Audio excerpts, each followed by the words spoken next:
Now I'm left trying to. Trauma bonding itu adalah sebuah fenomena psikologis kompleks di mana seseorang itu terikat secara emosional, cinta yang mendalam ke orang-orang yang memberikan dia luka dan trauma. Contohnya itu sering terjadi dalam hubungan toksik atau hubungan abusive ya. Terasa susah banget buat keluar ya karena mereka justru sangat-sangat loyal. Bahkan walaupun secara kognitif dia tahu bahwa hubungan ini atau orang ini sudah tidak sehat baginya. Untuk bisa pulih dari trauma bonding itu diperlukan pendekatan dan proses yang lumayan beraneka segi ya. Jadi kombinasi dari berbagai macam approach. That's why pemulihan trauma bonding itu sangat-sangat memerlukan bantuan profesional yang sudah expert di bidang trauma healing. Yang perlu kamu lakukan terlebih dahulu adalah self-awareness dan mengedukasi diri kamu. Apakah hubungan kamu sehat atau tidak sehat? Apa saja pola dalam hidupmu alias pattern yang berhubungan dengan relationship. Edukasi dirimu juga tentang luka inner child yang membuat kamu jadi orang yang punya trauma bonding. Tekan membuat boundaries yang sehat karena memiliki boundaries dan mempraktekkan boundaries itu juga bukan perkara yang sepele. Apalagi sudah bertahun-tahun di hubungan toksik. Teknik terapi kognitif juga bisa membantu kamu untuk mengubah dan mereprogram cara kamu berpikir. Untuk pemulihan trauma bonding itu benar-benar kombinasi dari berbagai macam teknik. That's why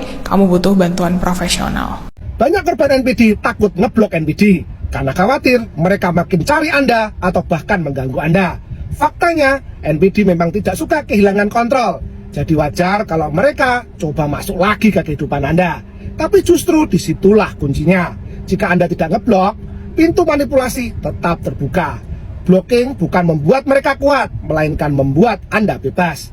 Ingat, batas yang Anda pasang adalah perlindungan, bukan kelemahan.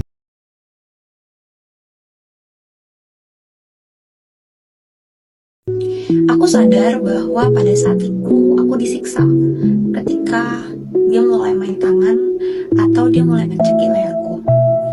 Tapi at the same time pula aku merasa bahwa mungkin ini cara dia memberitahu bahwa dia terlalu menyayangi dan takut kehilangan aku.